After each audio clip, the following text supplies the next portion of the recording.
Au Niger, la Cour constitutionnelle a invalidé l'élection d'Amadou Salifou à la tête de l'Assemblée nationale. Les députés ont été convoqués pour élire un nouveau président ce lundi à Niamey.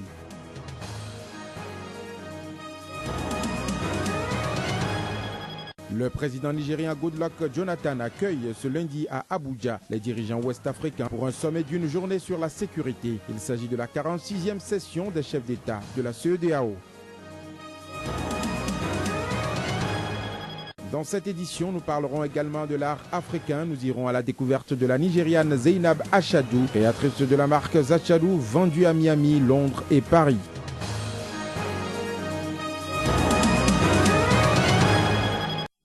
C'est un plaisir de vous retrouver tous les jours sur Sika TV. Mesdames et messieurs, bonjour. Nous sommes aujourd'hui le 15 décembre 2014. Nous ouvrons ce journal par une très bonne nouvelle. Rolene Strauss, la Miss Afrique du Sud de 2014, a été désignée ce dimanche à Londres Miss Monde 2014. Elle a été élue parmi les 121 jeunes femmes venues des 4 coins du globe.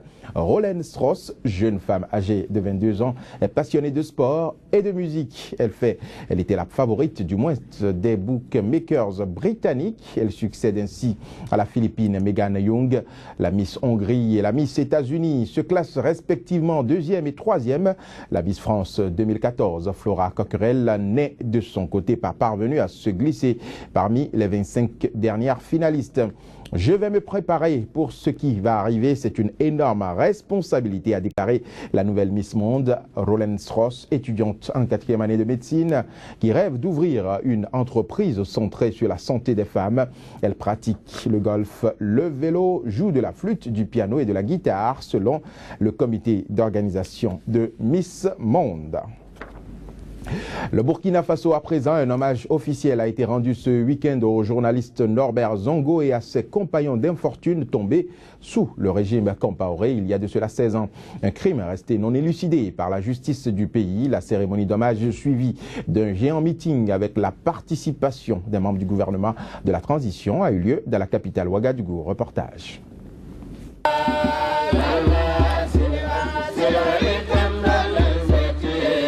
16 ans après sa disparition tragique, le journaliste émérite Norbert Zongo n'est oublié ni des siens ni de la nation burkinabé.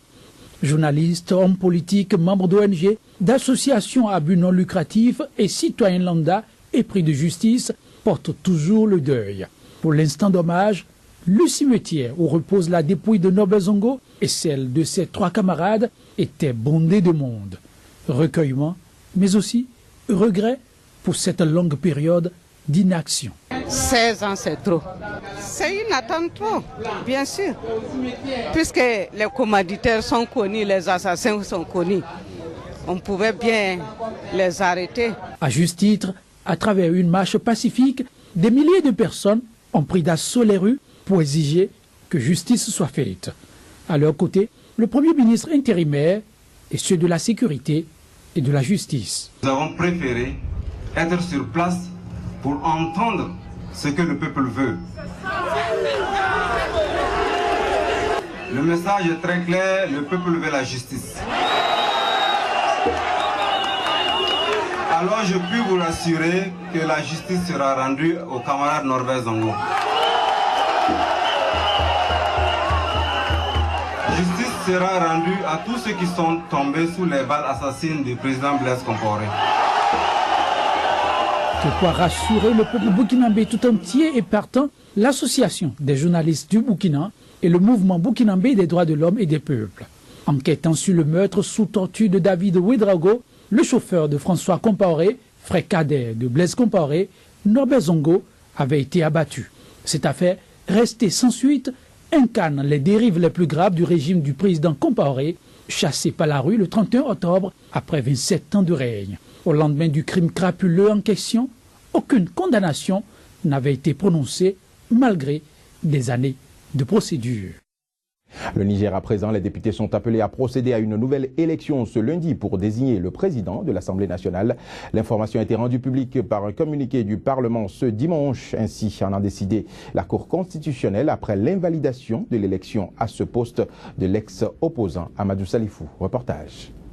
Sur décision de la Cour constitutionnelle, le Parlement du Niger devra élire lundi son nouveau président. Une situation due à l'invalidation par l'institution de la récente désignation à ce poste de l'ex-opposant Amadou Salifou. C'est un communiqué de la présidence du Parlement qui fait part de cette nouvelle convocation. Amadou Salifou, un ancien opposant, a été élu le 24 novembre dernier président de l'Assemblée nationale pour remplacer Ama Amadou en fuite en France après sa mise en cause dans un trafic international de bébés. L'opposition a saisi la Cour constitutionnelle pour qu'elle se prononce sur la validité ou non du vote auquel elle n'a pas pris part. La candidature d'Amadou Salifou est qualifiée par l'opposition d'illégale, cette dernière arguant qu'elle n'a pas été déposée par le président de son groupe parlementaire, l'ARN. Amadou Salifou a été récemment suspendu pour 1 an de son parti, le Mouvement national pour la société de développement, principale formation de l'opposition. La plainte de l'opposition avait retardé son entrée en fonction que devait précéder sa prestation de serment devant la Cour constitutionnelle. Le Nigeria, le président Goodluck Jonathan accueille ce lundi à Abuja les dirigeants ouest-africains pour un sommet d'une journée sur la sécurité en Afrique de l'Ouest. Cette rencontre entre dans le cadre de la 46e sommet, session ordinaire du moins des chefs d'État et de gouvernement de la communauté économique des États de l'Afrique de l'Ouest, la CEDEAO. Elle doit porter entre autres sur la situation politique et sécuritaire dans la sous-région. C'est ce qu'a déclaré le porte-parole de la présidence nigériane. Ce sommet des chefs d'État ouest-africains se tient au moment où des groupes djihadistes sont toujours actifs au Sahel et où le Nigeria, pays hôte de cette rencontre, fait face à l'insurrection islamiste du groupe Boko Haram. Outre l'examen des grands dossiers, des sujets de préoccupation, notamment en Afrique de l'Ouest, les chefs d'État et de gouvernement procéderont également à l'élection du président de la CEDEAO pour l'année 2015. Et puis toujours au Nigeria, dans le nord du pays, plusieurs centaines de milliers de personnes continuent de fuir les attaques des insurgés islamistes du groupe Boko Haram. À Yola, par exemple, la capitale de l'État d'Adamawa, des vagues de déplacés affluent avec l'avancée des islamistes sur plusieurs villes de la région. Reportage. Derrière ces grilles, plusieurs centaines de Nigérians ont trouvé refuge. Installés dans ce camp à Yola, dans le nord-est du Nigeria, ils ont tous fui leur village pris d'assaut par les insurgés de Boko Haram. Rebecca est arrivée ici il y a 1 mois. Boko Haram a tué 2 de ses 4 enfants. Ces 3 dernières années, nous avons souffert des attaques des insurgés. Récemment, nous avons été chassés de notre village. Nous avons couru à travers la brousse pour arriver dans ce camp. Ils ont tué beaucoup de monde et brûlé nos maisons. Dans le camp, les conditions sont précaires, mais la sécurité est là. Les villes tenues par Boko Haram sont à une centaine de kilomètres et Yola n'a jamais été visée par le groupe islamiste jusqu'à présent. Dans le dortoir des hommes, l'épuisement est palpable, l'avenir incertain. Ayouba vendait des bibles à Moubi. Il a fui quand il a vu l'armée battre en retraite face à Boko Haram. Les militaires à Moubi ne pouvaient pas nous défendre. Après l'arrivée de Boko Haram, les militaires nous ont abandonnés. Ils sont partis. C'est pourquoi tout le monde a quitté Moubi. Près de 400 000 déplacés ont rejoint Yola et ses environs. Pour leur venir en aide, des ONG et les communautés religieuses s'organisent. À la cathédrale de Yola, une distribution de vivres est organisée chaque semaine. Sur une base hebdomadaire, nous invitons ceux qui vivent ici avec leurs familles et leurs amis à venir chercher de la nourriture. Cela leur permettra de nourrir une famille de 5 personnes pendant 1 semaine. Tous ces déplacés attendent avec impatience de pouvoir rentrer chez eux, mais l'armée nigériane n'arrive toujours pas à mater le groupe islamiste. Les violences ont jeté sur les routes plus d'1 500 000 personnes et près de 13 000 sont mortes depuis le début de l'insurrection en 2009.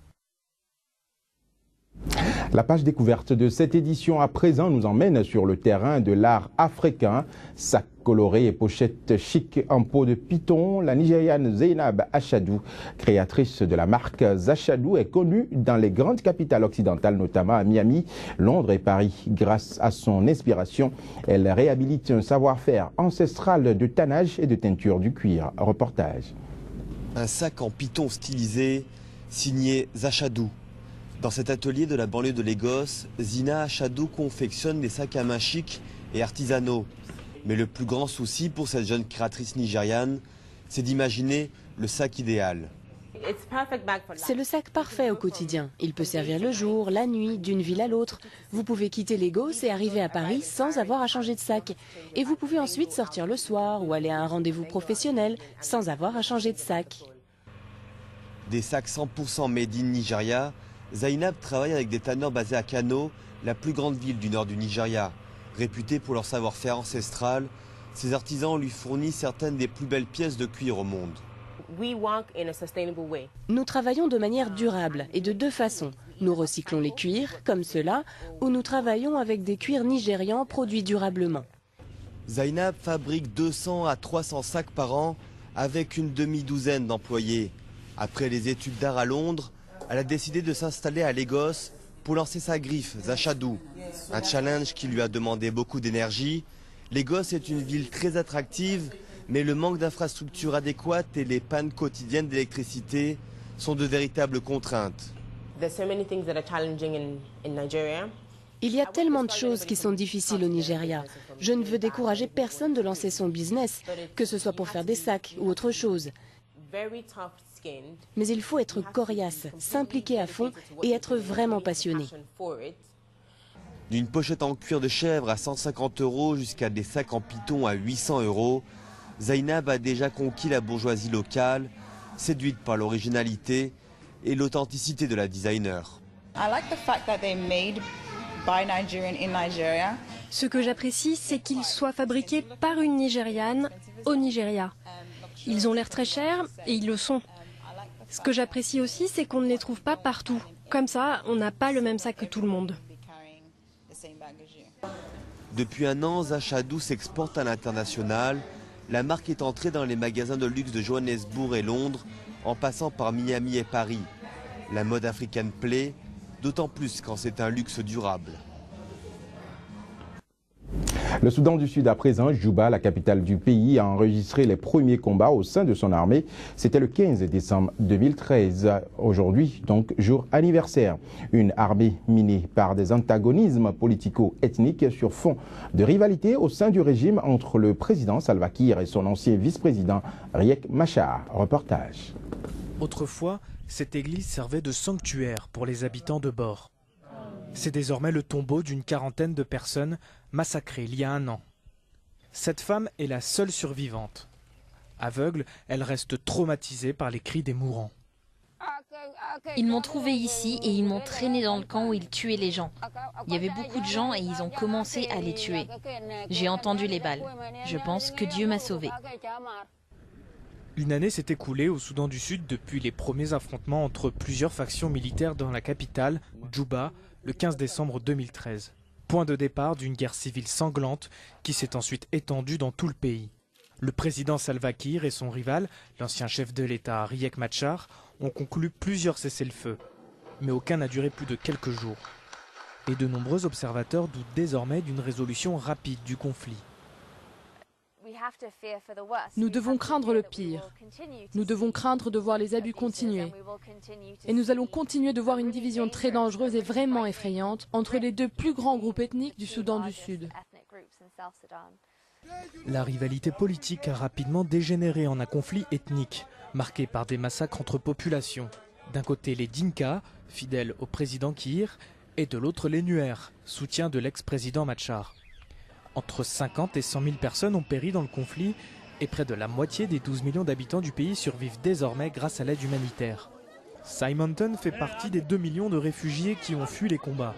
Il s'inquiète pour l'avenir des jeunes dans ce pays désormais fortement touché par le chômage et inondé d'armes à feu. Nous sommes revenus en arrière de 21 ans. Nous sommes revenus au même point. C'est un cycle. Nous pensions, nous rêvions de paix, mais maintenant nous sommes revenus à la guerre. Après une année d'un conflit terrible, les rêves de paix du plus jeune État du monde semblent bien loin. Voilà, ce sera tout pour cette édition que je vous remercie d'avoir suivi. Mais avant de partir, la pensée africaine du jour nous dit ceci. Quiconque taquine un nid de guêpe doit savoir courir. Quiconque taquine un nid de guêpe doit savoir courir.